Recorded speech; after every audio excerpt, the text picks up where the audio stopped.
ಹರೇ ರಾಮ.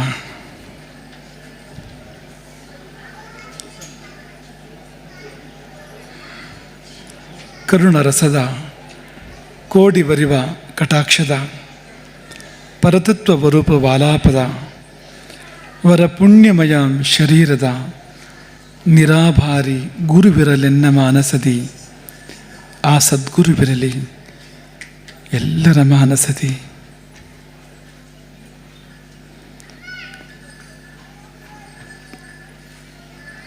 ಅಜ್ಞಾನಾಂತರ್ಗಹನ ಪತಿತಾನ್ ಆತ್ಮವಿದ್ಯೋಪದೇಶೈಃ ತ್ರಾತುಂ ಲೋಕಾನ್ ಭವದವಶಿಖಾತಾಪ ಪಾಪಚ್ಯಮಾನಾನ್ ತ್ಯಕ್ತ್ವಾ ಮೌನಂ ವಟವಿಟಪಿನೋ ಮೂಲತೋ ನಿಸ್ಸರಂತಿ ಶಂಭೋರ್ಮೂರ್ತಿಶ್ಚರತಿ ಭುವನೆ ಶಂಕರಾಚಾರ್ಯರೂಪ. ಆಪದಾಮಪಹರ್ತಾರಂ ದಾತಾರಂ ಸರ್ವಸಂಪದಾಂ ಲೋಕಾಭಿರಾಮಂ ಶ್ರೀರಾಮಂ ಭೂಯೋ ಭೂಯೋ ನಮಾಮ್ಯಹಂ.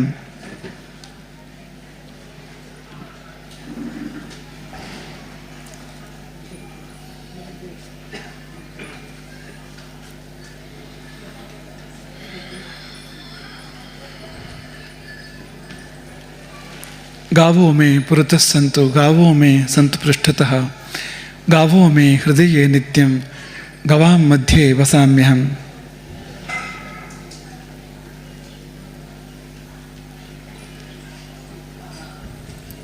ಒಂದೆಡೆ ಪ್ರತ್ಯಕ್ಷ 33 ಕೋಟಿ ದೇವತೆಗಳ ಸನ್ನಿಧಿ, ಗೋವುಗಳು ಸುತ್ತ. ಇನ್ನೊಂದೆಡೆ ಅಪ್ರತ್ಯಕ್ಷವಾದ ಸಪ್ತ ಸನ್ನಿಧಿ, ಸಪ್ತ ದೇವತೆಗಳ ಜಲರೂಪದ ಸಾನ್ನಿಧ್ಯ.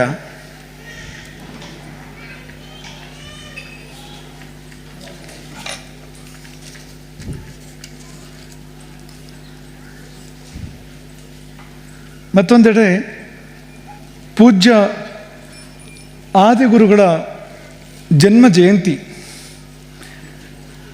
ಶಂಕರ ಪಂಚಮಿಯ ಶುಭಾವಸರ. ನಿನ್ನೆ ತಾನೇ ಅವರ ಬಗ್ಗೆ ಕೆಲವಾರು ಮಾತುಗಳನ್ನು ಆಡಿದ್ವು ಮತ್ತು ಒಂದು ಪದವನ್ನು ಪ್ರಸ್ತಾಪ ಮಾಡಿದ್ದು ನಿನ್ನೆ. ಅದು ಶಿಕ್ಷಣ ಶರೀಫರು ರಚನೆ ಮಾಡಿರುವಂಥದ್ದು, ಶಂಕರಾಚಾರ್ಯರ ಕುರಿತು ತುಂಬ ಅದ್ಭುತವಾಗಿರುವಂಥದ್ದು. ಅದು ಶಂಕರನೇ ಅವತರಿಸಿ ಧರಣಿಗೆ ಶಂಕರಾಚಾರ್ಯಾಗಿ ಬಂದನು, ಶಂಕೆಯನು ಪಂಕವನ್ನು ತೊಳೆದೆಲ್ಲ ಮನಸ್ಸಿನ ಶಂಕೆಯನ್ನು ಬಿಡಿಸಿ ಕಿಂಕರರ ಪಾವನವ ಮಾಡುತ್ತಾ ಶಂಕೆ ಇಲ್ಲದ ಪದದೊಳಿಟ್ಟನು ಡೊಂಕು ಹಾದಿಯ ಬಿಡಿಸಿ ಕಲಿಯುಗದಲ್ಲಿ ಗುರುವಾಗಿ ಶಂಕರಾಚಾರ್ಯರು ಮಾಡಿದ ಕಾರ್ಯವೇನು ಅಂದರೆ ಡೊಂಕು ಹಾದಿಯನ್ನು ಬಿಡಿಸಿದರು. ಅಡ್ಡ ಮಾರ್ಗಗಳು, ಅವರನ್ನು ಷಣ್ಮತ ಸ್ಥಾಪನಾಚಾರ್ಯ ಅಂತಲೂ ಕರೀತಾರೆ, ಷಣ್ಮತ ಖಂಡನಾಚಾರ್ಯ ಅಂತಲೂ ಕರೀತಾರೆ. ಯಾಕೆಂದರೆ ಈ ಒಂದೊಂದು ಮತಗಳು ದಾರಿ ತಪ್ಪಿ ಹೋಗಿದ್ವು. ಈಗ ಸೌರ ಮತ ಇದೆ, ಗಾಣಪತ ಮತ ಇದೆ, ಶಾಕ್ತ ಮತ ಇದೆ, ವೈಷ್ಣವ ಮತ ಇದೆ, ಅಥವಾ ಶೈವ ಮತ ಇದೆ. ಇವೆಲ್ಲವೂ ಕೂಡ ದಾರಿ ತಪ್ಪಿ ಹೋಗಿಬಿಟ್ಟಿದ್ವು. ಅದನ್ನು ತೀಡಿ ಒಂದು ಸಾರಿ ಖಂಡನೆ ಮಾಡಿ ಮತ್ತೊಂದು ಸಾರಿ ಪುನಃ ಅದನ್ನು ಮಂಡನೆ ಮಾಡಿದವರು ಶಂಕರಾಚಾರ್ಯರು. ಹಾಗಾಗಿ ಡೊಂಕು ಹಾದಿಯನ್ನು ಬಿಡಿಸಿದವರು, ಮನದ ಪಂಕವೆಲ್ಲವನ್ನೂ ಕೂಡ ತೊಳೆದವರು. ಪಂಕ ಅಂದರೆ ಕೆಸರೆಲ್ಲವನ್ನು ಕೂಡ, ಮನದ ಕಲ್ಮಶವೆಲ್ಲವನ್ನು ಕೂಡ ತೊಳೆದವರು, ಶಂಕೆಯನ್ನು ಬಿಡಿಸಿದವರು. ಶಂಕರ ಎನ್ನುವಾಗ ಆ ರೀತಿ ಅದನ್ನು ಹೇಳ್ತಾರೆ. ಶಂಕಾರೂಪದಲ್ಲಿ ಚಿತ್ತವನ್ನು ಯಾವುದು ಕಲಕುತ್ತದೆಯೋ ಅಂಥ ಮಾಯೆ, ನಮ್ಮ ಮನಸ್ಸುಗಳನ್ನು ಶಂಕೆಯಾಗಿ ಒಂದು ಕಲಕುವ ಮಾಯೆ ಯಾರಿಗೆ ಕಿಂಕರಿಯೋ ಅವರು ಶಂಕರಾಚಾರ್ಯರು ಎಂಬುದಾಗಿ ಅವ್ರನ್ನ ಸ್ತೋತ್ರ ಮಾಡೋದುಂಟು ಅಂತ. ಹೀಗೆ ಅಂಥ ಶಂಕರಾಚಾರ್ಯರು ಉಣ್ಣದೂಟವ ಉಣಿಸಿದನು ಗುರು ಅಂತ ಶರೀಫರು ಹೇಳೋದು ನೋಡಿ. ಉಣ್ಣದೂಟವ ಉಣಿಸಿದನು ಗುರು ಅಂತ. ಶಂಕರಾಚಾರ್ಯರು ಯಾವ ಊಟವನ್ನು ಉಣಿಸಿದ್ರೋ ನಮಗೆಲ್ಲ ಅದನ್ನು ಬೇರೆ ಯಾರು ಅಂಥ ಊಟವನ್ನು ಉಣಿಸಲಿಲ್ಲ ಅಂತ. ಅದ್ವೈತದ ಊಟವನ್ನು, ಪರಮಾನುಭವದ ಊಟವನ್ನು, ಧರ್ಮ ಮಾರ್ಗದ ಊಟವನ್ನು ಅವರೇನು ಉಣಿಸಿದ್ರೋ ಅದನ್ನು ಬೇರೆ ಯಾರು ಉಣಿಸಿದ್ದಾರೆ. ಹಾಗಾಗಿ ಉಣ್ಣದೂಟವ ಉಣಿಸಿದನು ಗುರು ತನ್ನ ಶಿಷ್ಯರ ಗುಣವ ನೋಡದೆ. ಗುರುವಿನ ಲಕ್ಷಣ ಇದು ಅಂತ. ತನ್ನ ಶಿಷ್ಯರ ಗುಣವ ನೋಡದೆ, ಗುಣ ಅಂದರೆ ಅವಗುಣ ಅಂತ, ಅದನ್ನು ನೋಡದೆ ಅಂತ. ಮನ್ನಣೆಯ ಕೊಟ್ಟವರ ಈ ಭವಜಲದಿ ದಾಂಟಿಸಿದ. ಯಾರಾದರೂ ಹೋಗಿ ಶರಣಾದರೆ ಅವರನ್ನು ಈ ಭವಸಾಗರದಿಂದಲೇ ಪಾರು ಮಾಡಿದಂಥವರು ಶಂಕರಾಚಾರ್ಯರು. ಇಷ್ಟು ಹೇಳಿ ಶರೀಫರು ಹೇಳ್ತಾರೆ, ಇನ್ನು ಗುರುವಿಗೆ ಸರಿಯ ಗಾಣೆನು. ಇನ್ನು ಗುರುವಿಗೆ, ಶಂಕರಾಚಾರ್ಯನಂತ ಗುರುವಿಗೆ ಯಾರು ಸರಿ ಅಂತ, ಸಮಾನ ಯಾರು ಅಂತ. ಇನ್ನು ಗುರುವಿಗೆ ಸರಿಯ ಗಾಣೆನು ಬೆನ್ನು ಬಿದ್ದಂಥವರ ರಕ್ಷಿಪ. ಯಾರು ಹೋಗಿ ಅವ್ರನ್ನ ಆಶ್ರಯಿಸ್ತಾರೋ ಅವ್ರನ್ನ ಬಿಡದೆ ಪರೀತಾರೆ, ರಕ್ಷಣೆ ಮಾಡ್ತಾರೆ ಅವರು. ಹಾಗಾಗಿ ಬೆನ್ನು ಬಿದ್ದಂಥವರ ರಕ್ಷಿಪ ಉನ್ನತೋನ್ನತ ಮಹಿಮಾ. ಪಾಮರ ಪೇಡ ರಸದೆಳವೆ. ನಮಗದನ್ನು ವರ್ಣನೆ ಮಾಡೋಕ್ಕೆ ಸಾಧ್ಯವಾ?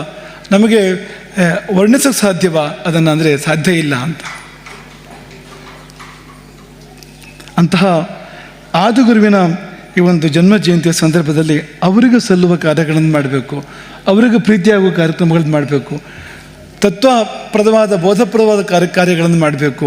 ಸಮಾಜಕ್ಕೆ ಶುಭವನ್ನು ಕೊಡುವಂಥ, ಶಂಕರ ಅನ್ನೋ ಶಬ್ದಕ್ಕೆ ಅರ್ಥವೇ ಶುಭವನ್ನು ಉಂಟು ಮಾಡುವಂಥದ್ದು. ಒಂದು ಸಮಾಜಕ್ಕೆ ಒಳಿತು ಮಾಡುವಂಥ ಕಾರ್ಯಗಳನ್ನು ಮಾಡಬೇಕು. ಇದೆಲ್ಲವನ್ನು ಮಾಡಿದಾಗ ಅದಕ್ಕೊಂದು ಅರ್ಥ, ಔಚಿತ್ಯ ಬರುವಂಥದ್ದು. ಈಗ ನಾವು ಜನ್ಮದಿನವನ್ನು ಹೇಗೋ ಆಚರಣೆ ಮಾಡ್ತಾ ಇದ್ದೇವೆ. ಇತ್ತೀಚಿನ ದಿನಗಳಲ್ಲಿ ಆ ಜನ್ಮದಿನದ ಆಚರಣೆಗೆ ಒಂದು ಗೊತ್ತು ಗುರಿ ಲೆಕ್ಕ ಇಲ್ಲದೆ ಏನೇನೋ ಹಾದಿ ತಪ್ಪಿ ಹೋಗಿ ಆಗ್ತಾ ಇದೆ. ಆದರೆ ಶಂಕರಾಚಾರ್ಯರ ಜನ್ಮ ಜಯಂತಿ ಆಚರಣೆ ಮಾಡುವಾಗ ಅದನ್ನು ಅರ್ಥವತ್ತಾಗಿ, ಅರ್ಥಪೂರ್ಣವಾಗಿ ಆಚರಣೆ ಮಾಡಬೇಕು. ಅಂಥದ್ದೊಂದು ಪ್ರಯತ್ನ ಇಲ್ಲಿ ನಡೆದಿದೆ.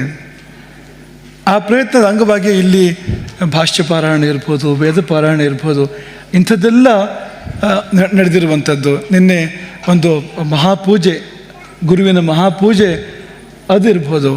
ಇವತ್ತು ವಿವಿಧವಾದ ಕಾರ್ಯಕ್ರಮಗಳು, ಅನೇಕ ಕಾರ್ಯಕ್ರಮಗಳು ಇವತ್ತಿಲ್ಲಿ ಆಗಿದ್ದಾವೆ. ಅದೆಲ್ಲವೂ ಅದೇ ಶಂಕರಾಚಾರ್ಯರ ಪ್ರೀತ್ಯರ್ಥವಾಗಿ, ಅವರಿಗೆ ಸಂತೋಷವಾಗುವ ಸಲುವಾಗಿ. ಈಗ ತಾನೇ ಕೊಡಲಾದ ಸ್ತೋತ್ರ ಇದೆಯಲ್ಲ, ಅದು ಅವರದ್ದೇ ರಚನೆ. ಇದು ಶಂಕರಾಚಾರ್ಯರದ್ದೇ ರಚನೆ. ಇದು ಶಂಕರಾಚಾರ್ಯರ ಕೃತಿಗಳೆಲ್ಲವೂ ಸಿಕ್ಕಿಲ್ಲ ನಮಗೆ. ಸಿಕ್ಕಿದ್ದು ಕೇವಲ ಒಂದು 400ರಷ್ಟು ಮಾತ್ರ.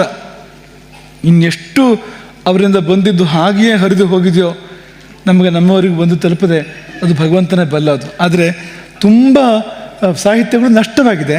ಕೆಲವು ಸಿಕ್ಕಿದೆ. ಆ ಸಿಕ್ಕಿದ್ರಲ್ಲಿ 2 ಭಾಗ. ಒಂದು ಭಾಷ್ಯ ಸಾಹಿತ್ಯ, ಇನ್ನೊಂದು ಸ್ತೋತ್ರ ಸಾಹಿತ್ಯ ಅಂತ. ಭಾಷ್ಯ ಸಾಹಿತ್ಯ ಅದು ಪಂಡಿತರಿಗಾಗಿರುವಂಥದ್ದು. ಸ್ತೋತ್ರ ಸಾಹಿತ್ಯ ಸಾಮಾನ್ಯ ಜನರಿಗಾಗಿರುವಂಥದ್ದು. ಎರಡೂ ಇದೆ. ಶಂಕರಾಚಾರ್ಯರು ಅಂದರೆ ಅದು ಯಾವುದು ನಮಗೆ ಯಾವುದು ಎಟುಕದೇ ಇರುವಂಥದ್ದು. ನಮ್ಮ ಲೌಕಿಕರ ಕೆಲಸ ಹೀಗೆಲ್ಲ ಹೇಳೋದುಂಟು, ಅದು ಹೀಗೆ ಮೇಲಿಂದ ಹೋಗ್ತದೆ ಅಂತ ತೋರಿಸ್ತಾರೆ ಅವರು. ಅಂದರೆ ತಮಗೆ ಅರ್ಥ ಆಗದೇ ಇರುವ ಹಾಗೆ ಯಾರಾದ್ರು ಮಾತಾಡಿದರೆ ತೋರಿಸೋದುಂಟು ಅಂತ, ಈಗ ಮೇಲಿಂದ ಹೋಗ್ತದೆ ಅಂತ. ಹಾಗಾಗಿ ಭಾಷ್ಯ ಸಾಹಿತ್ಯ ಒಂದು ರಚನೆ ಮಾಡಿ ಅದರ ಬಗ್ಗೆ ಬಹುಸಂಖ್ಯಾತರು ಅದು ಮೇಲಿಂದ ಹೋಗ್ತದೆ, ನಮಗದು ಎಟ್ಕೋದಿಲ್ಲ ಅಂತ ಹೇಳ್ತಾರೆ. ಅಂತಾದರೆ ನಿಮಗೆ ಎಟುಕುವಂಥದ್ದನ್ನು ಕೊಡ್ತೇವೆ ಎಂಬುದಾಗಿ ಶಂಕರಾಚಾರ್ಯರು ಸ್ತೋತ್ರ ಸಾಹಿತ್ಯವನ್ನು ರಚನೆ ಮಾಡಿದ್ದಾರೆ.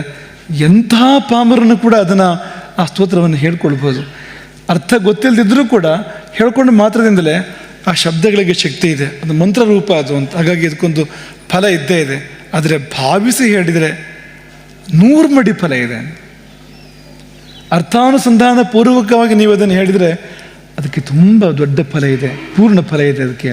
ಹಾಗಾಗಿ ನೀವು ಅರ್ಧನಾರೀಶ್ವರ ಸ್ತೋತ್ರವನ್ನು 1.5 ಕೋಟಿಗೂ ಮಿಕ್ಕು, ಬಹುಶಃ ನೀವು 2 ಕೋಟಿ ಮಾಡ್ತೀರ ನಿರೀಕ್ಷೆ ಮಾಡ್ತೀವಿ ನಾವು. 1.5 ಕೋಟಿ ನಿಮಗೆ ಗುರಿ ಕೊಟ್ಟರು ಕೂಡ ನಮ್ಮ ಶಿಷ್ಯರು, ನೀವು ಯಾವುದಕ್ಕೂ ಏನು ಕಡಿಮೆ ಇಲ್ಲ ಅಂತ. ನೀವು 1.5 ಕೋಟಿ ಗುರಿ ಮೀರಿ ಸಾಧನೆ ಮಾಡಿದ್ದೀರಿ ಈಗಾಗಲೇ. ಹಾಗಾಗಿ ನೀವೇನು ಬೇಜಾರು ಮಾಡ್ಕೊಳ್ಬೇಕು ಅಂತಿಲ್ಲ. 1.5 ಕೋಟಿ ಹೇಳಿದೇವೆ ಅಂತ ಅಷ್ಟೇ ಮಾಡಬೇಕು ಅಂತ ನೀವು ಅಂದ್ಕೊಳ್ಬೇಕಾಗಿಲ್ಲ. ಏನು ಅಂತ ಜಾಸ್ತಿ ಮಾಡ್ಬೋದು ನೀವು. ಈಗ 6,000 ಮಂದಿ ಮಾಡಿದ್ದು 12,000 ಮಂದಿ ಮಾಡಿ ಆ ಸಂಖ್ಯೆಯನ್ನು ಏರಿಸಿ ಅಂತ. ಮನೆಗೊಬ್ಬರು ಮಾಡಿದರೆ 27,000, ಒಂದು 30,000 ಮನೆ ಅಂತೂ ನೇರ ಸಂಪರ್ಕದಲ್ಲಿರುವಂಥದ್ದು. ಅಷ್ಟು ಮಂದಿ ಮಾಡ್ಬೋದು.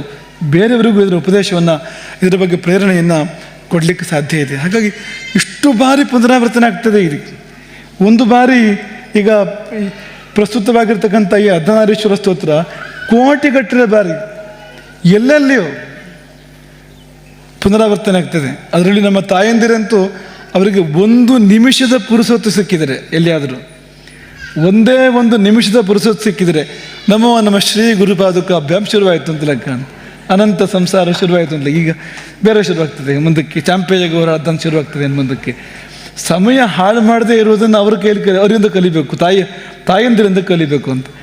ಅವರು ಆ ರೀತಿಯಲ್ಲಿ ಮಾಡಿದ್ದಾರೆ. ಅದನ್ನು ಮಹನೀಯರು ಕೂಡ ಮಾಡಿದ್ದಾರೆ.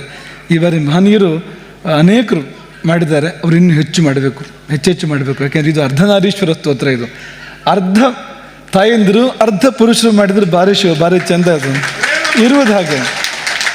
ಈ ಶಿವನ ಅರ್ಧನಾರೀಶ್ವರ ರೂಪದಲ್ಲಿ 90 ಭಾಗ ತಾಯಿ ರೂಪ, 10 ಭಾಗ ಶಿವನ ರೂಪ ಅಂತಿದೆಯಾ? ಇಲ್ಲ ಅಲ್ವಾ? ಅಥವಾ 3/4 ಭಾಗ ಪಾರ್ವತಿ, 1/4 ಭಾಗ ಶಿವ ಅಂತಿದೆಯಾ? ಸರಿಯಾಗಿ ಅರ್ಧ ಶಿವ, ಸರಿಯಾಗಿ ಅರ್ಧ ಪಾರ್ವತಿ. ಹಾಗಾಗಿ ಮೀಸೆ ಹೊತ್ತವರು ಮುಂದೆ ಬರಬೇಕು ಎಂಬುದಾಗಿ ನನ್ನ ಅಪೇಕ್ಷೆ. ನೀವು ಕೂಡ ನೀವ್ಯಾಕೆ ಹಿಂದುಳಿತೀರಿ ಅಂತ ಅವರಿಗೆ ನೀವು ಹೆಣ್ಮಕ್ಳಿಗೆ ಬಿಟ್ಕೊಡ್ಬಾರ್ದು, ತಾಯಂದ್ರಿಗೆ ಬಿಟ್ಕೊಡ್ಬಾರ್ದು ಅಂತ. ಅಷ್ಟೇ ಆದರೂ ಕೊನೆ ಪಕ್ಷ ಅವರಷ್ಟೇ ಆದರೂ ನೀವು ಮಾಡಬೇಕು ಅಂತ, ಅದು ನಮ್ಮ ಅಪೇಕ್ಷೆ. ತುಂಬ ಗಂಭೀರವಾಗಿರುವಂಥ ಸ್ತೋತ್ರ ಅದು. ನಾವು ಆಗಲೇ ಹೇಳಿದ ಹಾಗೆ ಅದನ್ನು ಒಂದು ಸಾರಿ ಕಲ್ಪನೆ ಮಾಡಿಕೊಂಡ್ರೆ ಅರ್ಧ ಭಾಗ ಸ್ತ್ರೀ ರೂಪ, ಅರ್ಧ ಭಾಗ ಪುರುಷ ರೂಪ, ಅರ್ಧ ಭಾಗ ಸುಕುಮಾರ ಲಲಿತ ಮಧುರ ಸುಂದರ ಮಂಗಲ, ಇನ್ನರ್ಧ ಭಾಗ ಗಂಭೀರ ಉದ್ಧತ, ಅದು ಭಯಂಕರ ಕೆಲವು ಬಾರಿ ಹಾಗೆಲ್ಲ ಇರುವಂಥದ್ದು ಅಂತ, ಅತಿ ಗಂಭೀರ ಅಂತ. ಹಾಗೆ ಒಂದು ಕಡೆಗೆ ಚಿತಾಭಸ್ಮ, ಇನ್ನೊಂದು ಕಡೆಗೆ ಚಂದನ ಅಂತ, ಅಥವಾ ಇದು ಕಸ್ತೂರಿಕಾ ಕುಂಕುಮ ಅಂಥದ್ದದು ಅಂತ. ಒಂದು ಕಡೆಗೆ ಕೆಂಜಡೆ ಅಂತ, ಕೆಂಗಣ್ಣು ಅಂತ, ಮತ್ತೊಂದು ಕಡೆಗೆ ನೀಲ ಮತ್ತು ನೀಳ ಎರಡೂ ಆಗಿರುವಂಥ ಕೇಶಪಾಶ ಮತ್ತೊಂದು ಕಡೆಗೆ. ಹಾಗೆ ಕಪ್ಪು ಕಂಗಳು ಅಂತ. ಹೇಗಿರ್ಬೋದು ಆ ಸ್ವರೂಪ ಅಂತ ನಮ್ಮ ಕಲ್ಪನೆಗೆ ಮೀರಿರುವಂಥದ್ದು. ಆದರೆ ಅದು ಹೇಗೆ ಅದ್ವೈತವಾಗಿ ಒಂದೇ ದೇಹದ 2 ಭಾಗವಾಗಿ ಸಂದಿವೆ ಅಂತ ಅವರೇ ಹೊಂದಾಣಿಕೆ ಮಾಡ್ಕೊಳ್ತಾರೆ ಅಂತಾದರೆ ಅಂದರೆ ಅವರಲ್ಲಿ ಹೋಲಿಕೆ ಇಲ್ಲ ಅಂತ ಹೇಳ್ಬೋದು ಅಂತ, ಇಬ್ಬರಲ್ಲಿ ಕೂಡ. ಈಗ ಇವನ ವಾಹನ ನಂದಿ ಆದರೆ ಅವಳ ವಾಹನ ಸಿಂಹ ಅಂತ, ಅಷ್ಟರ ಮಟ್ಟಿಗೆ ವ್ಯತ್ಯಾಸ ಇದೆ. ನಂದಿಯನ್ನು ತಿನ್ನುವಂಥದ್ದು ಅಂತ, ಹುಲಿಯೋ ಸಿಂಹವೋ ಪಾರ್ವತಿಗೆ ವಾಹನ ಅಂತ. ಅವರೇ ಅಷ್ಟು ಚಂದದಲ್ಲಿ ಹೊಂದಾಣಿಕೆ ಮಾಡ್ಕೊಳ್ತಾರೆ ಅಂದರೆ ನಮಗೆ ಏನಾಗಿದೆ ಅಂತ. ನಾವು ಯಾಕೆ ದಿನ ಬೆಳಗಾದರೆ ವಿಚ್ಛೇದನ ಅಂತ ನಾವು ಹೋಗ್ತೀವೋ ಅರ್ಥ ಆಗೋದಿಲ್ಲ ನಮಗೆ ಅಂತ. ಅಲ್ಲಿ ನೋಡಿ ಕಲಿಯುವಂಥದ್ದು ತುಂಬ ಇದೆ. ಶಿವ ಪರಿವಾರದಲ್ಲಿ ಹೊಂದಾಣಿಕೆಯನ್ನು ಕಲಿಯುವಂಥದ್ದು ತುಂಬ ಇದೆ ಅಂತ. ಹೇಗೆ ಒಂದಾಗಿ ಹೊಂದಿಕೊಂಡಿರ್ಬೋದು ಅಂತ. ವೈವಿಧ್ಯ ಇರ್ಬೋದು, ಆ ವೈವಿಧ್ಯವು ಒಂದಾಗಿರಲಿಕ್ಕೆ ಹೇಗೆ ಸಾಧ್ಯ ಅಂತ ಸಾಧ್ಯ ಆಗ್ತದೆ ನೋಡಿ. ಈಗ ಒಂದು ಪದಾರ್ಥ ಮಾಡಿದರೆ ಅದರಲ್ಲಿ ಹುಳಿ ಇದೆ, ಉಪ್ಪಿದೆ, ಖಾರ ಇದೆ, ಸಿಹಿ ಇರ್ತದೆ. ಎಷ್ಟೋ ಬಾರಿ ಏನು ಒಂದಕ್ಕೊಂದು ಹೊಂದಾಣಿಕೆ ಇದೆಯಾ ಅಂದರೆ ಇಲ್ಲ ಹೊಂದಾಣಿಕೆ ಅದು. ಆದರೆ ಪದಾರ್ಥದಲ್ಲಿ ಒಂದು ಪಾಕ ಬರ್ತದೆ ನೋಡಿ, ಆ ಪಾಕದಲ್ಲಿ ಎಲ್ಲ ಹೊಂದಾಣಿಕೆಯಾಗಿ ಒಳ್ಳೆ ರುಚಿಯಾಗಿ ಘಮಘಮಾಗಿ ನಾವು ಊಟ ಮಾಡ್ತೇವಲ್ವ ಅದನ್ನು ಅಂತ. ಇಂಥದ್ದೊಂದು ಸಮಪಾಕವನ್ನು, ಸಮರಸತೆಯನ್ನು ಶಿವ ಪರಿವಾರ ನಮಗೆ ಹೇಳಿದೆ. ಅದಕ್ಕೆ ಶಿವ ಪರಿವಾರದವರೆಗೆ ಹೋಗೋದು ಬೇಡ. ಶಿವ ಪರಿವಾರ ಅಂದರೆ ತುಂಬ ಅಲ್ಲಿ ಅನೇಕ ಅಂಥ ವೈರುಧ್ಯಗಳು ಹೊಂದಿಕೊಂಡಿವೆ ಅಲ್ಲಿ. ಆದರೆ ಶಿವ ಅಂತಲೇ ತಗೊಂಡ್ರೆ ಒಳ್ಳೆ 2 ಭಾಗ ಅಂತ, ಒಳ್ಳೆ 2 ರೂಪ ಅಂಥ ಅರ್ಧನಾರೀಶ್ವರ ರೂಪವನ್ನು ಅವರು ಶಂಕರಾಚಾರ್ಯರು ಸ್ತುತಿಸಿದ್ದಾರೆ. ಒಂದು ಸಾಲು ಹಾಗೆ, ಒಂದು ಸಾಲು ಹೀಗೆ, ಒಂದೇ ಸಾಲಿನಲ್ಲಿ ಅರ್ಧ ಹಾಗೆ ಅರ್ಧ ಹೀಗೆ ಎನ್ನುವ ಹಾಗೆ ಅವರೇ ಮಾಡ್ಬೋದು. ಬೇರೆ ಯಾರೂ ಅದನ್ನು ಮಾಡಲಿಕ್ಕೆ ಸಾಧ್ಯ ಇಲ್ಲ. ಅಂಥದ್ದೊಂದು ಪರಿಕಲ್ಪನೆ ಯಾರಿಗೂ ಬರಲಿಕ್ಕೆ ಸಾಧ್ಯ ಇಲ್ಲ ಅಂತ ಅನಿಸ್ತದೆ ನಮಗೆ. ಅಂಥ ಅದ್ಭುತವಾಗಿರುವಂಥ ಪರಿಕಲ್ಪನೆ ಎಷ್ಟಿದೆ ಅಂದರೆ ಬರೇ 8 ಶ್ಲೋಕಗಳು, 8 ಮತ್ತು 1 ಅಂತ. ಆದರೆ ಅದರ ತೂಕ ಎಷ್ಟು ಅಂದರೆ ಭೂಮಿ ತೂಕ ಅಂತ, ಬ್ರಹ್ಮಾಂಡದ ತೂಕ ಅದಕ್ಕೆ ಅಂತ. ಅಷ್ಟು ತೂಕ ಇದೆ. ಅಂಥ ಒಂದು ಅರ್ಥ ಗಾಂಭೀರ್ಯ ಇದೆ. ಅರ್ಥ ಗಾಂಭೀರ್ಯ ಅರ್ಥದ ಆಳ ಒಂದಾಯಿತು. ಆದರೆ ಸಾಮಾನ್ಯವಾಗಿ ಒಮ್ಮೆ ಕಲ್ಪಿಸಿಕೊಂಡ್ರೂ ಕೂಡ ಒಂದು ಸರ್ತಿ ಝಗ್ ಎನ್ನುವಂತೆ ಆಗ್ತದೆ ಅಂತ, ಒಂದು ಸರ್ತಿ ಮೈ ರೋಮಾಂಚನ ಅಂತ. ಆ ಸ್ವರೂಪವನ್ನು ಎಣಿಸ್ಕೊಂಡ್ರೆ ಒಂದು ಸರ್ತಿ ಕುಳಿತಲ್ಲಿಯೇ ತೇಲದಂತೆ ಆಗ್ತದೆ ಅಂತ. ಅಂತಹ ರೂಪದ ಒಂದು ವರ್ಣನೆ ಇದೆ ಅಲ್ಲಿ ಅರ್ಧನಾರೀಶ್ವರ ಸ್ತೋತ್ರದಲ್ಲಿ ಅಂತ. ಹಾಗಾಗಿ ಅದನ್ನು ಭಾವಿಸಿ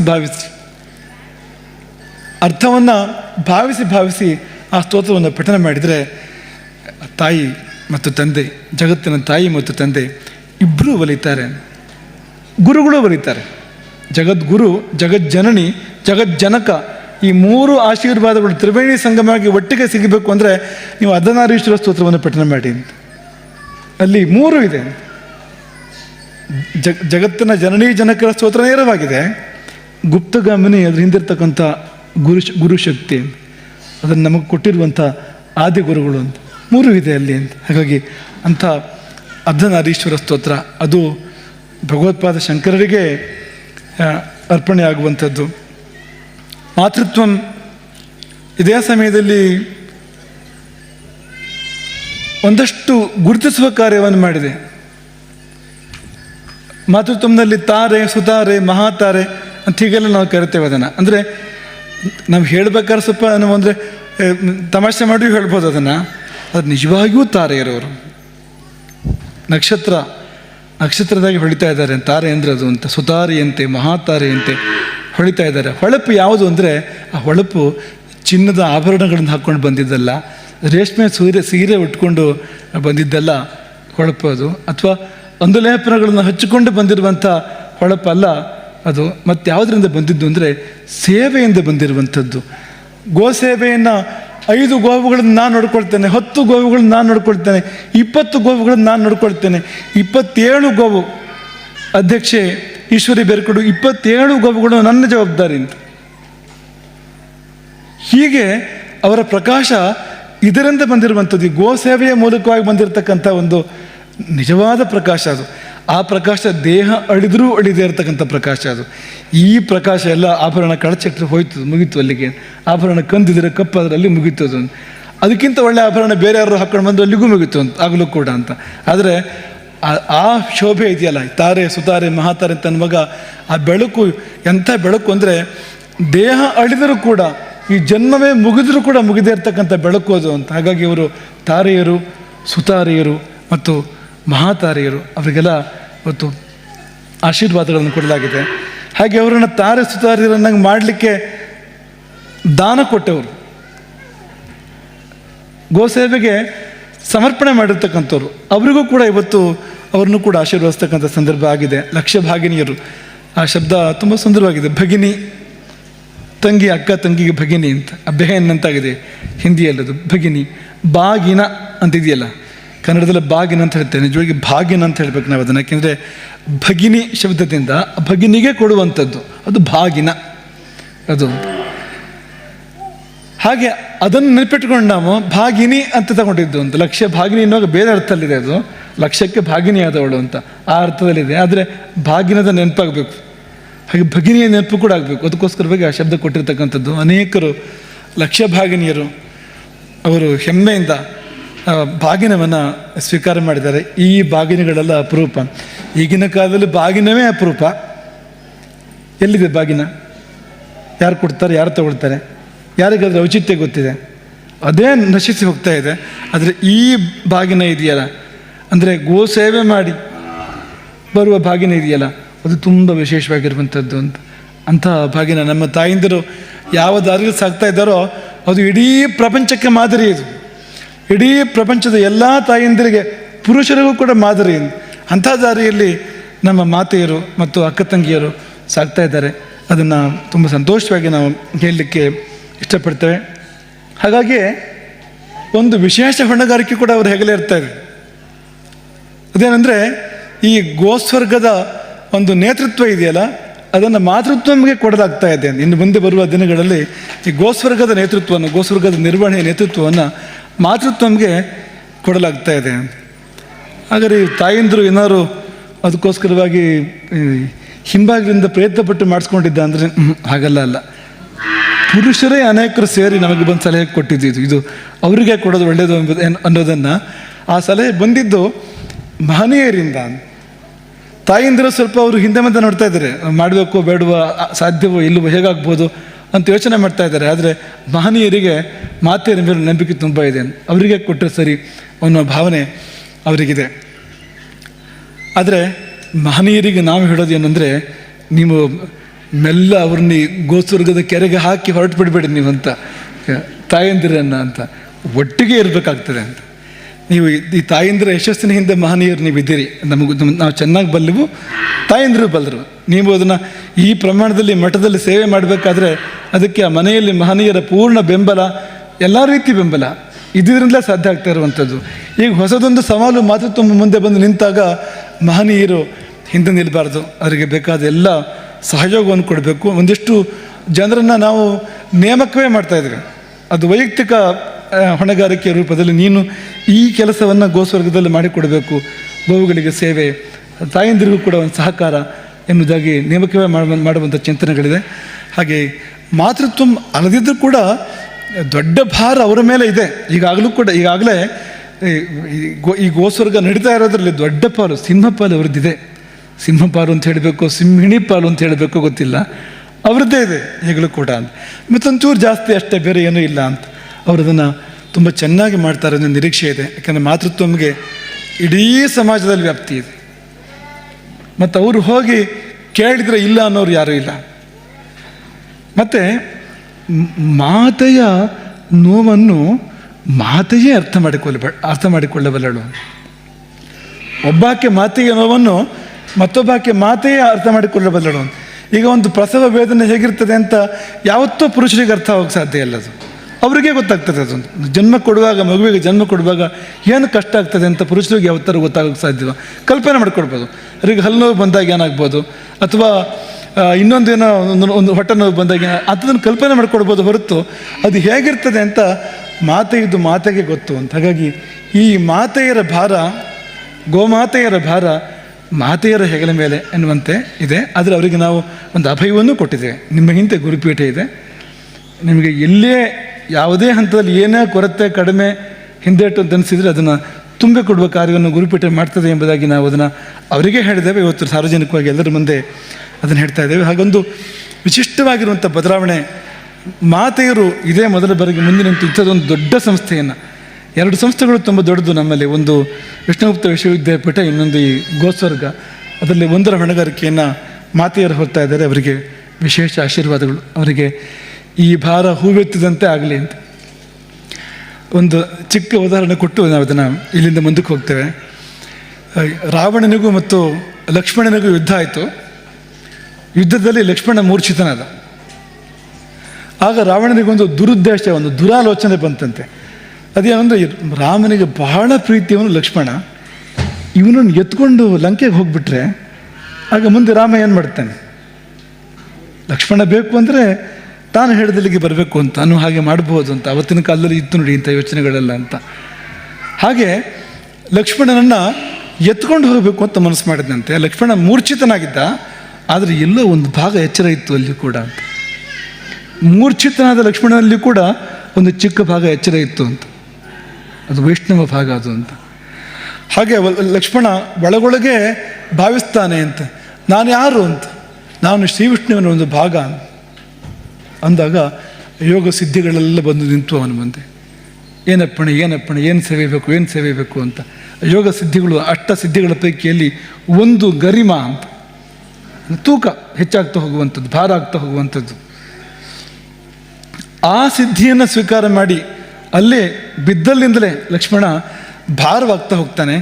ರಾವಣನಂಥ ರಾವಣ, ಅವನು ಎಂಥ ಬಲಶಾಲಿ, ಅವನು ಕೈಲಾಸ ಪರ್ವತವನ್ನೇ ಎತ್ತಿದವನು.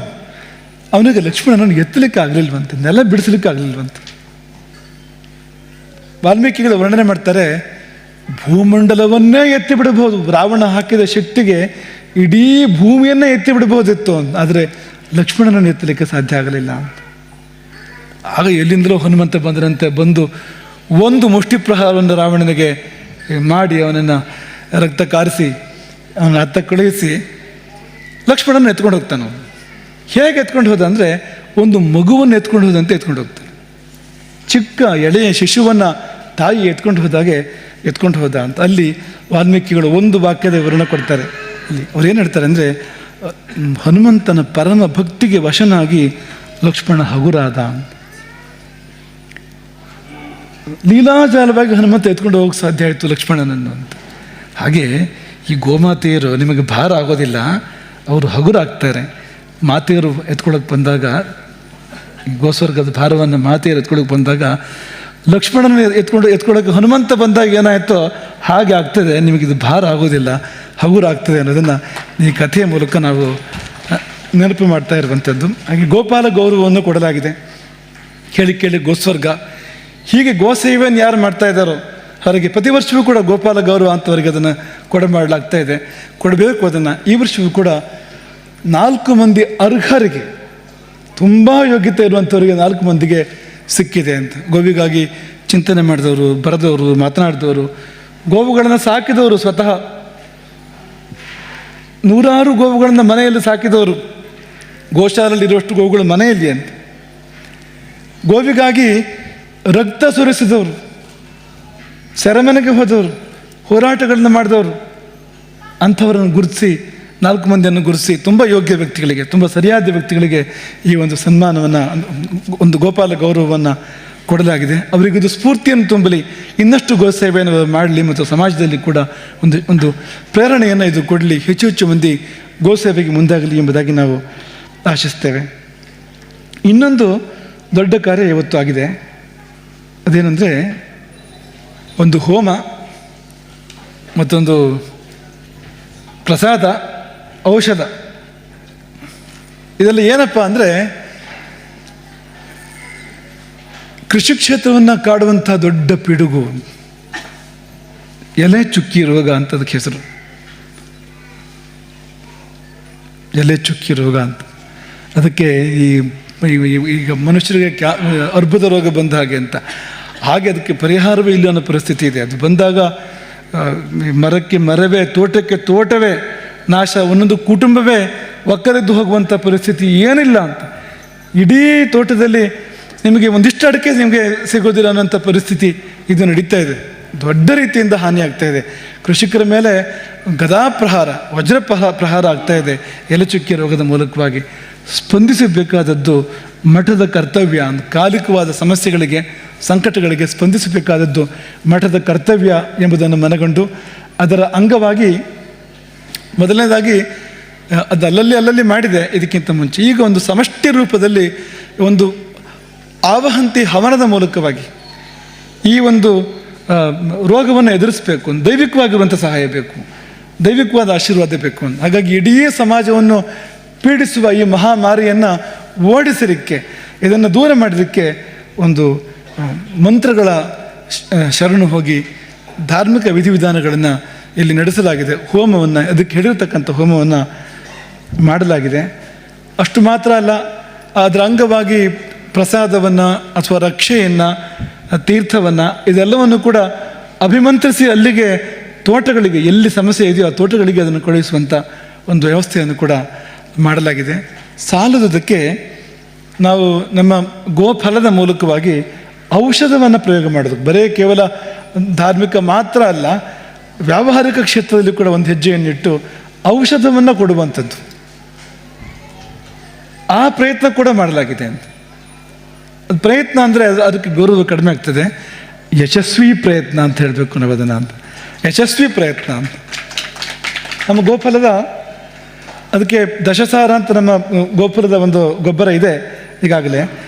ಅದಕ್ಕೆ ವೃಕ್ಷಾಯುರ್ವೇದದಿಂದ ಕೆಲವು ಸಂಗತಿಗಳನ್ನು ಅದಕ್ಕೆ ಸೇರಿಸಿ ತನ್ಮೂಲಕವಾಗಿ ಈ ಎಲೆಚುಕ್ಕಿ ರೋಗವನ್ನು ಹೊಡೆದೋಡಿಸ್ಬೇಕು ಮತ್ತು ಹೆಚ್ಚು ಅದು ಹಸಿರಾಗುವಂತೆ, ಪುಷ್ಟಿಯಾಗುವಂತೆ, ಅದು ಸಾರವನ್ನು ಹೆಚ್ಚು ಚೆನ್ನಾಗಿ ಸ್ವೀಕಾರ ಮಾಡಲಿಕ್ಕೆ ಸಾಧ್ಯ ಆಗುವಂತೆ ಕೂಡ ಸಹಾಯ ಮಾಡಬೇಕು. ಇದೆರಡಕ್ಕೂ ಬೇಕಾಗುವಂತೆ ಅದನ್ನು ರೂಪಿಸಲಾಗಿದೆ ಅಂತ. ರೂಪಿಸಲಾಗಿದೆ ಮಾತ್ರವಲ್ಲ, ಅದನ್ನು ಪ್ರಯೋಗ ಕೂಡ ಮಾಡಲಾಗಿದೆ. ನಮ್ಮ ರಾಘವೇಂದ್ರನ ತೋಟದಲ್ಲಿ ಒಂದು ಮರದ ಮೇಲೆ ಅದನ್ನು ಪ್ರಯೋಗ ಮಾಡಿ 4ನೇ ದಿನದಲ್ಲಿ ಹರಡುವಿಕೆ ನಿಲ್ಲುವಂಥದ್ದು, 15 ದಿನದಲ್ಲಿ ಒಂದು ಹಂತಕ್ಕೆ ಬರುವಂಥದ್ದನ್ನು, ಅಂದರೆ ಯಶಸ್ವಿಯಾಗಿ ಅದು ಈ ರೋಗವನ್ನು ನಿಯಂತ್ರಣ ಮಾಡ್ತದೆ ಅನ್ನೋದನ್ನು ಕಂಡುಕೊಳ್ಳಲಾಗಿದೆ ಅಂತ. ಮುಂದಕ್ಕೆ ಇನ್ನು ಹೆಚ್ಚಿನ ಪ್ರಯೋಗ ಕೂಡ ಆಗ್ತದೆ ಅದರದ್ದು. ಆಮೇಲೆ ಅದು ಎಲ್ಲ ಶಿಷ್ಯರು, ಭಕ್ತರು ಕೂಡ ಅದನ್ನು ಮಾತ್ರ ಅಲ್ಲ, ಯಾರು ಅಡಿಕೆ ಬೆಳೆಗಾರರು ಯಾರಿದ್ದೀರಿ ನೀವೆಲ್ಲ ಅದನ್ನು ಬಳಸ್ಬೋದು. ಇದು ಬಹುಶಃ ನಮಗನ್ನಿಸ್ತಾ ಇರುವಂಥದ್ದು ಸಮಾಜಕ್ಕೆ ಶಂಕರಾಚಾರ್ಯರು ಮಾಡಿರ್ತಕ್ಕಂಥ, ಈ ಶಂಕರ ಪೀಠ ಮಾಡಿರ್ತಕ್ಕಂಥ ಒಂದು ಮಹದನುಗ್ರಹ ಅಂತ. ಈ ರೂಪದಲ್ಲಿ ದೊಡ್ಡ ಸಮಸ್ಯೆಗೆ ಒಂದು ಪರಿಹಾರವನ್ನು ಹುಡುಕಿದಂತೆ ಇದೆ ಎಂಬುದನ್ನು ಈ ಸಮಯದಲ್ಲಿ ನಾವು ಅದನ್ನು ಭಾವಿಸ್ತೇವೆ. ಹಾಗಾಗಿ ಬಹಳ ದೊಡ್ಡದಾಗಿರುವಂಥ ಒಂದು ಕಾರ್ಯ ಅದು. ಹಾಗಾಗಿ ಅದನ್ನು ದಶಸಾರ ಒಂಚೂರು ಮುಂದುವರಿಸಿ ದಶಸಾರ ಬಿಂದುಜಯ ಅಂತ ಅದನ್ನು ಕರಿತಾ ಇದ್ದೇವೆ ಅಂತ. ಆ ಔಷಧಕ್ಕೆ ಹೆಸರನ್ನು ಬಿಂದುಜಯ ಅಂತ. ಬಿಂದು ಅಂದರೆ ಚುಕ್ಕಿ ಅಂತ.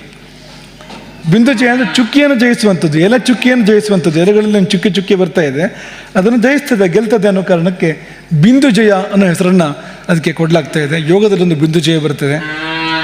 ಉದ್ಧರಿತಸ್ಕನಾಗಿ ದೇಹಧಾತುಗಳ ಮೇಲೆ ಜಯ ಸಾಧನೆ ಮಾಡುವಂಥದ್ದು, ಅದು ಭಾಳ ವಿಶೇಷವಾಗಿರುವಂಥದ್ದು. ಇದು ಇನ್ನೊಂದು ರೀತಿಯ ಬಿಂದುಜಯ. ಇದು ಮಹಾಮಾರಿಯಾಗಿ ರೋಗವಾಗಿ ಬರ್ತಕ್ಕಂಥ ಚುಕ್ಕಿಗಳನ್ನು, ಬಿಂದುಗಳನ್ನು ಜಯಿಸುವಂಥದ್ದು. ಅದು ಹರಡಬಾರ್ದು, ಆ ಬಿಂದು ಮುಂದುವರಿಬಾರ್ದು, ಆ ರೀತಿ ಮಾಡುವಂಥದ್ದು. ಹಾಗಾಗಿ ನಮಗೆ ಪೂರ್ಣ ವಿಶ್ವಾಸ ಇದೆ, ಆ ಔಷಧದ ಮೇಲೆ ಸಂಪೂರ್ಣ ಭರವಸೆ ಇದೆ, ಸಂಪೂರ್ಣ ವಿಶ್ವಾಸ ಇದೆ. ಇದರಿಂದ ಎಲೆ ಚುಕ್ಕಿ ರೋಗವನ್ನು ಪರಿಹಾರ ಮಾಡಬಹುದು ಅಂತ, ತಡೆಗಟ್ಟಬಹುದು ಅಂತ. ತಡೆಗಟ್ಟಲಿಕ್ಕೆ ಸಾಧ್ಯ ಇದೆ ಅಂತ.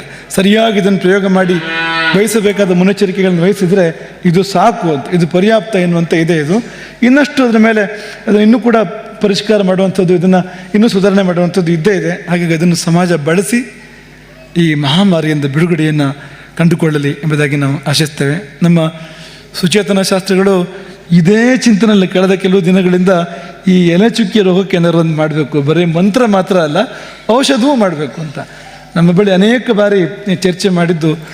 ಗೋಪಾಲದೊಂದಿಗೆ ಅದು ಅವರ ಸಂವಾದ ಮುಂದುವರೆದು ಇಲ್ಲಿವರೆಗೆ ಬಂದು ನಿಂತಿದೆ. ಗೋಪಾಲ ಬಹಳ ಒಳ್ಳೆಯ ಕಾರ್ಯವನ್ನು ಮಾಡಿದೆ, ಹಾಗಾಗಿ ಆಶೀರ್ವಾದ.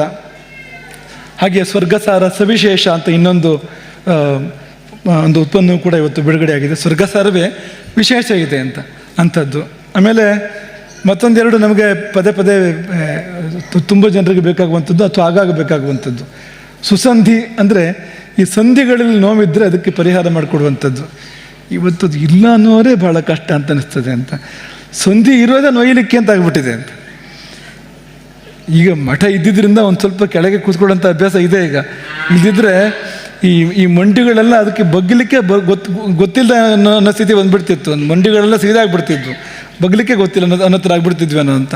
ಹಾಗಾಗಿ ಈ ಸಂಧಿ ನೋವು ಅದು ಸರ್ವತ್ರ ಬಾಧೆ, ಅದರದ್ದು ವಾತದ ಬಾಧೆ ಸರ್ವತ್ರ ಇರುವಂಥದ್ದು. ಹಾಗಾಗಿ ಅದಕ್ಕೆ ಒಳ್ಳೆ ಪರಿಹಾರ ಕೊಡಬಲ್ಲಂಥ ಸುಸಂಧಿ ಎನ್ನುವ ಒಂದು ಔಷಧ. ಈ ಪುನರ್ನವ ಅಂತ. ಪುನರ್ನವ ಅಂದರೆ ಇದು ಗಾಯವನ್ನು ಗುಣ ಮಾಡ್ತದೆ, ಸುಟ್ಟ ಗಾಯವನ್ನು ಗುಣ ಮಾಡ್ತದೆ, ಎರಡಕ್ಕೂ ಒಟ್ಟಿಗೆ ಪರಿಹಾರ ಮಾಡ್ತದೆ. ಹೇಗೆ ಗುಣ ಮಾಡ್ತದೆ ಅಂದರೆ ಎಲ್ಲಿ ಸುಟ್ಟಿತ್ತು ಅಥವಾ ಎಲ್ಲಿ ಗಾಯ ಆಗಿತ್ತು ಅದು ಗೊತ್ತೇ ಆಗೋದಿಲ್ಲ ಅಂತ, ಕಲೆ ಕೂಡ ಇಲ್ಲದಂತೆ ಅದು ಗುಣ ಮಾಡ್ತದೆ. ಹಾಗಾಗಿ ಪುನರ್ನವ ಅಂದರೆ ಮತ್ತೆ ಹೊಸದಾಗುವಂಥದ್ದು, ಮತ್ತೆ ಮೊದಲಂತೆ ಹೊಸದಾಗುವಂಥದ್ದು, ಆ ಹೆಸರನ್ನು ಅದಕ್ಕೆ ಕೊಡಲಾಗಿದೆ. ಇದೆಲ್ಲ ಸಮಾಜಕ್ಕಾಗಿ, ಇದೆಲ್ಲ ಹಣಕ್ಕಾಗಿ ಅಲ್ಲ, ಇದೆಲ್ಲ ನಮ್ಮ ಪ್ರತಿಷ್ಠೆಗೋಸ್ಕರವಾಗಿ ಅಲ್ಲ, ಸಮಾಜಕ್ಕಾಗಿ, ಸಮಾಜಕ್ಕೆ ಒಳ್ಳೆಯದಾಗಬೇಕು ಅನ್ನೋ ಕಾರಣಕ್ಕೋಸ್ಕರ ಮಾಡ್ತಾ ಇರುವಂಥದ್ದು. ಸಮಾಜಕ್ಕೆ ಇದು ಸಲ್ಲಲಿ ಎಂಬುದಾಗಿ ನಾವು ಈ ಸಮಯದಲ್ಲಿ ಆಶಿಸ್ತೇವೆ. ಒಂದು ಪುಸ್ತಕ ಬಿಡುಗಡೆಯಾಗಿದೆ. ನಮ್ಮ ಮಂಜುನಾಥ ಒಂದು ತನ್ನ ಗುರುಪೀಠದ ಮೇಲೆ, ಗುರು ಸನ್ನಿಧಿಯ ಮೇಲೆ ಕವಿತೆಗಳನ್ನು ರಚನೆ ಮಾಡಿ ಪುಸ್ತಕ ಬಿಡುಗಡೆಯಾಗಿದೆ. ಆತನ ಕವಿತಾ ಶಕ್ತಿಗೂ ಆಶೀರ್ವಾದಗಳು, ಅದು ಇನ್ನೂ ಸರಸ್ವತಿ ವಿಲಾಸವಾಗಿ ಬೆಳೀಲಿ ಎಂಬುದಾಗಿ ಹಾರೈಸ್ತೇವೆ. ಕೊನೆಯದಾಗಿ ಕೆಲವೇ ದಿನಗಳಲ್ಲಿ ಶಂಕರಾಚಾರ್ಯರು ಬಹುಶಃ ಸುಪ್ರೀತರಾಗಬಹುದಾದಂಥ ಇನ್ನೊಂದು ಕಾರ್ಯ ಆಗ್ತಾಯಿದೆ. ಅದು ನಮ್ಮ ಮೂಲ ಮಠದ ಪರಿಸರದಲ್ಲಿ, ಅಶೋಕೆಯಲ್ಲಿ, ಅಲ್ಲಿ ಭಾರತೀ ಭವನದಲ್ಲಿ, ಶಿವಗುರುಕುಲ ಭಾರತೀ ಭವನದಲ್ಲಿ ಈಗ ಸ್ಥಿತವಾಗಿರುವಂಥದ್ದು, ನಡೀತಾ ಇರುವಂಥದ್ದು. ಅಲ್ಲಿ ನಮ್ಮ ಬಹುವರ್ಷಗಳ ಕನಸು ಒಂದು ನನಸಾಗ್ತಾ ಇದೆ. ಒಂದು 20 ವರ್ಷದಿಂದ ನಮಗೆ ಅದೊಂದು ಕನಸು ಅಂತ. ಅಗ್ನಿಹೋತ್ರ ನಡಿಬೇಕು, ಅದು ಮಠದ ಆಶ್ರಯದಲ್ಲಿ ಅಗ್ನಿಹೋತ್ರ ನಡಿಬೇಕು ಅಂತ, ತ್ರೇತಾಗ್ನಿಗಳನ್ನು ಇಟ್ಟು ಅಗ್ನಿಹೋತ್ರ ನಡಿಬೇಕು ಅಂತ. ಇವತ್ತು ಅಗ್ನಿಹೋತ್ರ ಅಂತ ಏನೋ ಭಾಳ ಅದೊಂದು ವಿಚಿತ್ರ ಸಣ್ಣ ರೂಪ ಅದಲ್ಲ. ಅಗ್ನಿಹೋತ್ರ ಅಂದರೆ ತ್ರೇತಾಗ್ನಿಗಳಿರಬೇಕು, ಅದಕ್ಕೆ ತುಂಬ ಕ್ರಮಗಳಿದೆ, ವಿಧಿವಿಧಾನಗಳಿದೆ. ಅದು ವಿಶೇಷ. ಅದ್ರ ವಿಶೇಷ ಎಷ್ಟರ ಮಟ್ಟಿಗೆ ಅಂದರೆ ಜಟಾಯುವನ್ನು ರಾಮ ಮುಕ್ತಿಗೆ ಕಳುಹಿಸಿಕೊಡುವಾಗ ಹೇಳುವಂಥದ್ದು, ಅಗ್ನಿಹೋತ್ರವನ್ನು ಇಟ್ಟವರಿಗೆ ಯಾವ ಲೋಕಗಳು ಪ್ರಾಪ್ತ ಆಗ್ತದೆಯೋ ಜಟಾಯು ನಿನಗೆ ಆ ಲೋಕಗಳು ಪ್ರಾಪ್ತ ಆಗಲಿ ಎನ್ನುವಾಗ ಅದರ ತೂಕ ನಮಗೆ ಅರ್ಥ ಆಗಬೇಕು ಅಂತಹ ಅಗ್ನಿಹೋತ್ರವನ್ನು ಅಲ್ಲಿ ಆಧಾನ ಮಾಡೋದು ಅಂತ ಅದನ್ನು ಹೇಳ್ತಾರೆ. ಅದನ್ನು ಆಧಾನ ಅಂತ ಹೇಳ್ತಾರೆ.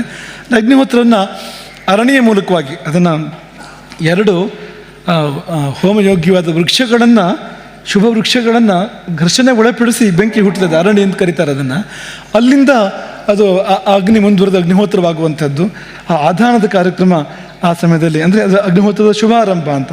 ಅದು 29-30ನೇ ದಿನಾಂಕಗಳಂದು, ಇದೇ ತಿಂಗಳಿನ 29-30ನೇ ದಿನಾಂಕಗಳಂದು ಅಶೋಕೆಯಲ್ಲಿ ನೆರವೇರಲಿಕ್ಕಿದೆ. ಅದೊಂದು ಮೈಲುಗಲ್ಲು, ಅದು ತುಂಬ ಮಹತ್ವದ ಕಾರ್ಯಕ್ರಮ. ಅಗ್ನಿಹೋತ್ರ ಲುಪ್ತಾಗಿ ಹೋಗ್ತಾ ಇದೆ. ಶಂಕರಾಚಾರ್ಯರು ಜ್ಞಾನಕಾಂಡದ ಶಿಖರ, ಆ ಜ್ಞಾನಕಾಂಡಕ್ಕೆ ಕರ್ಮಕಾಂಡ ಪೀಠಿಕೆ, ಚಿತ್ತಸ್ಥ ಶುದ್ಧಯೇ ಕರ್ಮ ಅಂತ ಶಂಕರಾಚಾರ್ಯರು ಹೇಳಿರುವಂಥದ್ದು. ಕರ್ಮ ಏನು ಮಾಡ್ತದೆ ಅಂದರೆ ಚಿತ್ತಶುದ್ಧಿ ಏನು ಮಾಡ್ತದೆ, ಚಿತ್ತಶುದ್ಧಿ ಏನು ಮಾಡ್ತದೆ ಅಂದರೆ ಜ್ಞಾನವನ್ನು ಕೊಡ್ತದೆ, ಜ್ಞಾನ ಏನು ಮಾಡ್ತದೆ ಮೋಕ್ಷವನ್ನು ಕೊಡ್ತದೆ. ಹಾಗಾಗಿ ಈ ಕರ್ಮಕಾಂಡ ಜ್ಞಾನಕಾಂಡಗಳು ತುಂಬ ಒಂದಕ್ಕೊಂದು ಪೂರಕವಾಗಿರುವಂಥದ್ದು. ಹಾಗೆ ಈ ಸನ್ಯಾಸಕ್ಕೆ ಪೀಠಿಕೆ ಅಗ್ನಿಹೋತ್ರ ಅಂತ, ಶುದ್ಧ ಜ್ಞಾನಕ್ಕೆ ಪೀಠಿಕೆ ಅಗ್ನಿಹೋತ್ರ, ಕರ್ಮಕಾಂಡದ ಶಿಖರ ಅದು ಅಂತ. ಅದು ಆ ಶಿವಗುರುಕುಲ ಆ ಎಲ್ಲ ಮಕ್ಕಳಿಗೆ ದೊಡ್ಡ ಶಿಕ್ಷಣ ಅದು, ಭಾಳ ದೊಡ್ಡ ಶಿಕ್ಷಣ ಅದು. ಅಲ್ಲಿಯ ಪ್ರಧಾನಾಚಾರ್ಯರೇ ಅದನ್ನು ಅಗ್ನಿಹೋತ್ರವನ್ನು ಸ್ವೀಕಾರ ಮಾಡ್ತಾ ಇದ್ದಾರೆ. ಅದು ಮತ್ತು ವಿಶೇಷ ಅದು. ಹಾಗಾಗಿ ಆ ಒಂದು ಕಾರ್ಯಕ್ಕೆ ಸಾಕ್ಷಿಯಾಗಲು ಎಲ್ಲ ಬನ್ನಿ. ನೀವು ಇಟ್ಟಿಲ್ಲ ಅಗ್ನಿಹೋತ್ರವನ್ನು, ಹಾಗಂದ್ರೆ ಏನು ಅಂತಲೇ ಗೊತ್ತಿಲ್ಲ ಅನ್ನೋ ಪರಿಸ್ಥಿತಿ ಇದೆ. ಬಂದು ನೋಡಿ ಹೇಗಿರ್ತದೆ ಅದು ಅಂತ, ಅದರ ರೂಪ ಏನು, ಅದರ ವಿಶೇಷ ಏನು ಅನ್ನೋದನ್ನು ಬಂದು ಭಾಗವಹಿಸಿ ನೋಡಿ ಎಂಬುದಾಗಿ ನಿಮ್ಮೆಲ್ಲರನ್ನು ಪ್ರೀತಿಯಿಂದ ಇಲ್ಲಿಂದ ಗೋಸ್ವರ್ಗದಲ್ಲಿ ಕುಳಿತು ನಾವು ಗುರುಕುಲಕ್ಕೆ, ಶಿವ ಗುರುಕುಲಕ್ಕೆ ಆಮಂತ್ರಣ ಮಾಡ್ತಾ ಇರುವಂಥದ್ದು. ಹಾಗೆ ಆ ಸಂದರ್ಭವನ್ನು ಕೂಡ ಈ ಸಮಯದಲ್ಲಿ ನಾವು ಸ್ಮರಣೆ ಮಾಡಿಕೊಂಡು ಇಲ್ಲಿ ಸೇರಿದ ಎಲ್ಲರಿಗೂ ಶಂಕರ ಪಂಚಮಿಯ, ಶಂಕರ ಜಯಂತಿಯ ಶುಭಾಶೀರ್ವಾದಗಳು. ಈ ಶಂಕರಾಚಾರ್ಯ ಪೀಠದ ಪರವಾಗಿ ಶುಭಾಶೀರ್ವಾದಗಳು. ನಿಮಗೆಲ್ಲ ರಾಮಾನುಗ್ರಹ ಪರಿಪೂರ್ಣವಾಗಿ ಆಗಲಿ, ಶಂಕರಾಚಾರ್ಯರ ಅನುಗ್ರಹ ಪರಿಪೂರ್ಣವಾಗಿ ಆಗಲಿ. ನಾವು ಯಾವಾಗಲೂ ನೆನಪು ಮಾಡಿಕೊಡ್ತಾ ಇರ್ತೇವೆ. ಆಕಾಶದಲ್ಲಿ ಅಕ್ಕಪಕ್ಕ ಬರುವ ನಕ್ಷತ್ರಗಳು ಅದು ಆರ್ದ್ರ ಮತ್ತು ಪುನರ್ವಸು ಅಂತ ಒಟ್ಟಿಗೆ ಬರುವ ನಕ್ಷತ್ರಗಳು. ಆರ್ದ್ರ ನಕ್ಷತ್ರ, ಪುನರ್ವಸು ನಕ್ಷತ್ರ. ಆರ್ದ್ರ ಶಂಕರಾಚಾರ್ಯರ ನಕ್ಷತ್ರ, ಪುನರ್ವಸು ರಾಮನ ನಕ್ಷತ್ರ. ಅಲ್ಲಿ ಆಕಾಶದಲ್ಲಿ ಒಟ್ಟಿಗೆ ಇರ್ತವೆ ಅವು. ಭೂಮಿಯಲ್ಲಿ ಒಟ್ಟಿಗೆ ಇರೋದಾದರೆ ರಾಮಚಂದ್ರಾಪುರ ಮಠದಲ್ಲಿ ಅಂತ. ಯಾಕೆಂದರೆ ಶಂಕರಾಚಾರ್ಯರು ಮತ್ತು ರಾಮದೇವರು ಎರಡು ಒಟ್ಟಿಗಿರುವಂಥ ಮಠ ಯಾವುದಾದ್ರು ಇದ್ದರೆ ಅದು ನಮ್ಮ ಮಠ ಅದು. ಹಾಗಾಗಿ ಇಲ್ಲಿ ಅದೆರಡರ ಒಂದು ಸಮಾಯೋಗ ಏರ್ಪಟ್ಟಿರುವಂಥದ್ದು. ಹಾಗಾಗಿ ನಾವು ಆ ಎರಡು ಮಹಾಪುರುಷರನ್ನು, ಆದಿಶಂಕರಾಚಾರ್ಯರು ಮತ್ತು ಶ್ರೀ ರಾಮಚಂದ್ರ ಪ್ರಭು, ಆ ಇಬ್ಬರನ್ನು ಕೂಡ ಸಮಯದಲ್ಲಿ ಭಾವಿಸಿ ನಿಮಗೆಲ್ಲ ಆ ಎರಡು ಮಹಾಚೇತನಗಳ ಆಶೀರ್ವಾದ ಇರಲಿ. ನೀವು ಧರ್ಮ ಮಾರ್ಗವನ್ನು ಬಿಡದಂತೆ ಬಾಳುವಂತೆ ಆಗಲಿ, ಸತ್ಯದ ಹಾದಿಯನ್ನು ಬಿಡದಂತೆ ಬಾಳುವಂತೆ ಆಗಲಿ. ತುಂಬ ಸಮಾಜ ಪ್ರಕ್ಷುಬ್ಧ ಆಗ್ತಾಯಿದೆ, ಕಲುಷಿತ ಆಗ್ತಾಯಿದೆ. ನಾವು ನಮ್ಮ ದಾರಿಗಳನ್ನು ಬಿಟ್ಟು ಹೋಗುವಂಥದ್ದು ತುಂಬ ನಡೀತಾ ಇದೆ ಸಮಾಜದಲ್ಲಿ. ತುಂಬ ಅಸ್ತವ್ಯಸ್ತತೆಗಳಾಗ್ತಾ ಇದ್ದಾವೆ. ಇನ್ನೊಂದು ತಲೆಮಾರು ಕಳೆಯುವಾಗ ನಾವು ಎಲ್ಲಿರ್ತೇವೆ, ಏನಾಗಿರ್ತೇವೆ ಅನ್ನೋ ದೊಡ್ಡ ಪ್ರಶ್ನೆ ಕಾಡುವಂಥ ಸ್ಥಿತಿ ಇದೆ ಇವತ್ತು. ಹಾಗಾಗಿ ನಾವೆಲ್ಲ ಪ್ರಯತ್ನಪಟ್ಟು ಮತ್ತೆ ಇದನ್ನು ಧರ್ಮದ ಮಾರ್ಗಕ್ಕೆ ತರಬೇಕು. ಇಡೀ ಸಮಾಜ ಮತ್ತೆ ಧರ್ಮದ ಕಡೆಗೆ ಹೊರಳುವಂತೆ ಆಗಬೇಕು. ಅದಕ್ಕಾಗಿ ನಿಮಗೆಲ್ಲ ಭಗವಂತ ಪ್ರೇರಣೆಯನ್ನು ಕೊಡಲಿ, ಶಕ್ತಿಯನ್ನು ಕೊಡಲಿ, ಅವಕಾಶವನ್ನು ಕೊಡಲಿ, ಆಶೀರ್ವಾದವನ್ನು ಮಾಡಲಿ ಎಂಬುದಾಗಿ ಆಶಿಸ್ತೇವೆ. ಹಾಗೆ ವೈಯಕ್ತಿಕವಾಗಿ ನಿಮ್ಮೆಲ್ಲ ಗೃಹಸ್ಥರು ನಿಮ್ಮ ಜೀವನ ಸಮೃದ್ಧಿಯಿಂದ ಕೂಡಿರಬೇಕು, ತೃಪ್ತಿಯಿಂದ ಕೂಡಿರಬೇಕು. ಅಸಂತುಷ್ಟಿ ಇರಬಾರ್ದು. ಅಸಂತುಷ್ಟೋ ದ್ವಿಜೋ ನಷ್ಟ ಅಂತ. ಬ್ರಾಹ್ಮಣನಾದವನಂತೂ ಅವನಿಗೆ ಅಸಂತುಷ್ಟಿ ಬಂದುಬಿಟ್ರೆ ಅವನು ಹೋದ ಅಂತಲೇ ಅವನಿದ್ದು ಪ್ರಯೋಜನ ಇಲ್ಲ ಅಂತ. ಹಾಗಾಗಿ ಹಾಗಾಗಬಾರ್ದು. ಸಂತುಷ್ಟಿಯನ್ನು, ಸಂತೃಪ್ತಿಯನ್ನು, ಸಮೃದ್ಧಿಯನ್ನು ನಿಮ್ಮೆಲ್ಲರಿಗೂ, ಈ ಪೀಠದ ಎಲ್ಲ ಶಿಷ್ಯರಿಗೆ, ಭಕ್ತರಿಗೆ ಶಂಕರ ಪಂಚಮಿಯ ಈ ಒಂದು ಮಹಾಪರ್ವ ಸಮಯದಲ್ಲಿ ಹಾರೈಸ್ತೇವೆ. ಎಲ್ಲರಿಗೂ ಒಳಿತಾಗಲಿ ಅಂತ ತಪ್ಪಣೆ ಆಗ್ತದೆ. ಹರೇ ರಾಮ.